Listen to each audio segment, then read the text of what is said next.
जी, तो ये रही है ना, इसकी आज मैंने ऑयलिंग की है बहुत अच्छे से और अब मैंने इसको शार्ट दिला के लेके आई हूँ। और यहाँ पे सारी अभी मेस वैसे का वैसे ही है। अभी थोड़ा सा है ना नैप लेगी ना, फिर मैं यहाँ से सारा वैक्यूम करूँगी और चीज़ें इसकी उठाऊँगी, सेट करके रखूँगी आई मीन। और इधर ये अपने राइम्स देख रही है। हेलो एवरीवन, क्या हाल चाल है। उम्मीद करती हूँ कि आप सब ठीक ठाक होंगे, खैरियत से होंगे। मैं भी बिल्कुल ठीक हूँ। This is Maham and welcome back to my brand new vlog in life of desi American girl. तो अभी सुबह का टाइम है, बाहर आई थी थोड़ी सी वॉक करने के लिए क्योंकि धूप इतनी अच्छी निकली हुई है और एना सो रही है। मैंने कहा चलो मैं थोड़ा सा अपना मी टाइम इंजॉय करती हूँ और इतनी अच्छी धूप है, विटामिन डी भी लेती हूँ। तो साथ साथ मैंने सोचा कि मैं आपको ना यहाँ की ग्रास के बारे में ना एक इंटरेस्टिंग फैक्ट बताती हूँ। तो वो फैक्ट ये है कि आपने अक्सर कंट्रीज में देखा है कि जब सर्दियां स्टार्ट होती है ना, तो वहां की जो ग्रास है वो डोरमेंट हो जाती है, मतलब कि इनएक्टिव हो जाती है। जिसका मतलब है कि जो ग्रास है ना वो अपनी ग्रोथ रोक देती है और वो ब्राउन होना शुरू हो जाती है। अक्सर आपने देखा है ना कि अक्सर ग्रास जो है वो ब्राउन हो जाती है, तो वो यही वजह है। और ये नेचुरल प्रोसेस है कि जो ग्रास है ना वो अपनी एनर्जी सेव करती है और अपने आप को बचाती है सर्दी के टेम्परेचर से। लेकिन जो कुछ जगहें ऐसी होती हैं, जिस तरह कोई वार्मर रीजन है ना, जिस तरह फ्लोरिडा है और कैलिफोर्निया है, तो वहां पे कुछ स्पेसिफिक किस्म की ग्रास जैसे बर्म्यूडा ग्रास होती है, तो वो पूरा साल ग्रीन रहती है।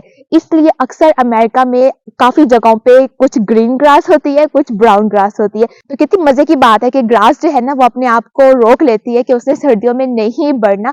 तभी हमारे सर्दियों में ना यहाँ पे क्या होता है कि जो ग्रास मूवर्स वाले ना, जो ग्रास कटिंग वाले होते हैं, वो नहीं आते, उनकी जरूरत ही नहीं पड़ती क्योंकि ग्रास बड़ी ही नहीं होती।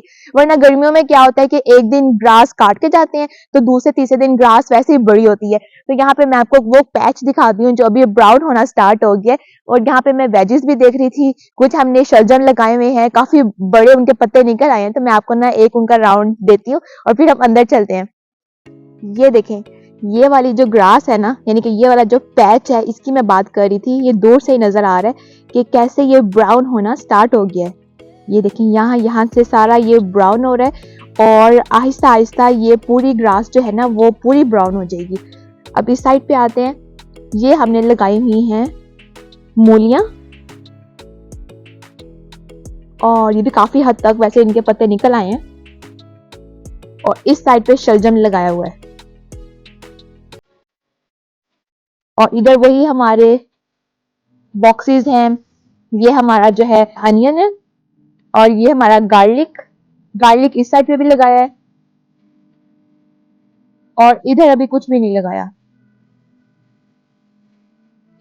इधर हमारा ये मिंट तकरीबन अब ये डेड होना स्टार्ट हो गया है और बाकी इस साइड पे भी शलजम ही लगाई है। अब चलते हैं।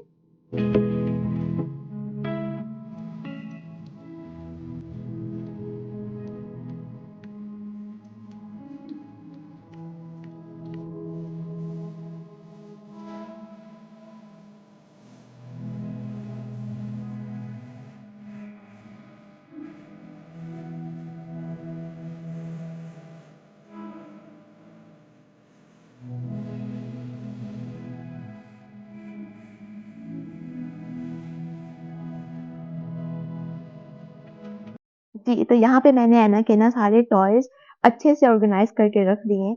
वैक्यूम एक दफा मैंने सुबह कर लिया हुआ है और अब ना मैं अपना ड्रामा देखती हूँ। काफी ज्यादा एपिसोड्स थी जो मेरी रह गई थी, तो मैं अब ये देखती हूँ। एना अपना नैप लेके उठ गई है और आते ही इसने ना ये कोको मेलन उठा लिया है। जब ऐसे ऑर्गेनाइज हुए टॉयज बच्चों को मिलते हैं ना, तो बच्चे वैसे ही खुश होके और ज्यादा अच्छे से खेलते हैं। अब एना को ना कार पे भी बैठना आ गया है फिलहाल। तो एक घड़ी हो रही है ना उस साइड से। गुड जॉब, शाबाश शाबाश। तो मैं ना अभी बाहर आई हूँ। ये एक्स्ट्रा टोटियास यानी कि जो रोटियां होती है ना, ये हमारे पास पड़ी हुई थी। वैसे तो हम उतनी बनाते हैं जितनी हमने खानी होती है, लेकिन ये वो थी जो फ्रिज में रखते होते हैं और ये काफी टाइम हो गया था तो यूज ही नहीं हुई। तो इनको ना मैं ऐसे बर्ड्स को डालने जा रही हूँ। तो जो बर्ड्स है ना वो आराम से खा भी लेते हैं। मौसम बहुत अच्छा है। ऐना भी उठ गई है और अपनी दादी जान के पास है। तो यहाँ पे ना मैं इधर ये डाल देती हूँ। ये कुछ और चीजें भी इनको डाली हुई हैं क्योंकि ये अपना सीड तो खाते हैं, तो इस तरह की जो चीजें होती है ना ये भी आराम से खा लेते हैं। तो चलें चलते हैं।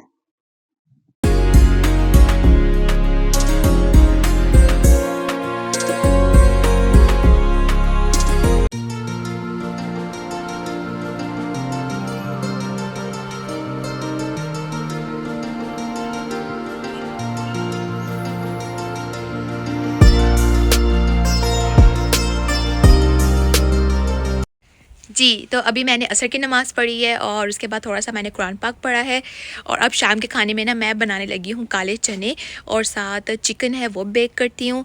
लेकिन उससे पहले मैंने आटा गूँधना है, तो पहले मैं आपको दिखाती हूँ कि मैं आटा कैसे गूँधती हूँ। तो चलते हैं आटा गूँधते हैं। आटा गूँधना बहुत ही आसान होता है, इसमें कोई रॉकेट साइंस नहीं होती।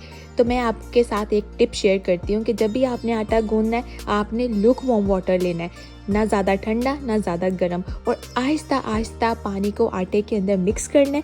क्योंकि अगर आप एकदम से पानी मिक्स कर देंगे तो जो आटा है वो बहुत ज़्यादा पतला गूंदेगा और आपसे संभाला नहीं जाएगा। आहिस्ता आहिस्ता मिक्स करना है और हल्के हाथों के साथ आपने बस ऐसे मुक्के देने हैं, इसको हल्का हल्का ऐसे आपने प्रेस करते जाना है और फिर 5 से 10 मिनट का स्टे देना है और फिर दोबारा आपने गूंदना है और ये आपका आटा इतना बेहतरीन तरीके से गूंद जाएगा। एंड पे जब आपने आटा गूंद लेना है तो आपने हल्का सा ऑयल लगा के ऊपर ऐसे हल्के हल्के हाथों से ना आटे के ऊपर लगा देना है। एना अपना सेकंड नैप ले रही है और मैं और मेरे हस्बैंड यहाँ पे ना अब हम कोई मूवी देखने लगे हैं। इससे पहले हमने लेक व्यू टेरेस देखी थी जो कि बहुत ही अच्छी थी, बहुत थ्रिलर मूवी थी। अभी ना हम देख रहे हैं, जस्ट ऐसे अभी स्क्रॉलिंग कर रहे हैं कि कौन सी देखें। तो आज शाम के खाने में मैं बना रही हूँ काले चने और साथ चिकन बेक करूँगी।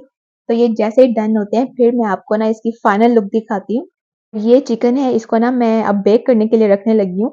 ये ऑलरेडी जो है हाफ मैरिनेटेड है, इसके ऊपर कोई स्पाइसेस नहीं मैंने लगाए, ये इसकी ग्रेवी ही है।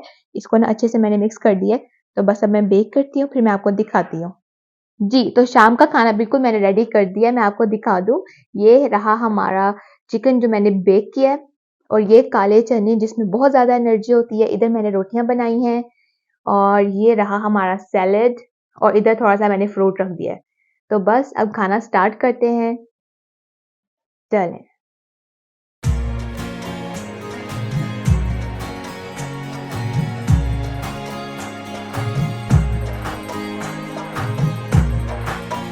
तो जी, खाना खा लिया है और यहाँ पे करूँगी मैं अपने आज के इस व्लॉग को एंड। अगर आपको मेरा ये वाला व्लॉग पसंद आया है तो आप लोगों ने करना है लाइक, एक प्यारा सा कमेंट करना है और मेरे चैनल को सब्सक्राइब करना नहीं भूलना।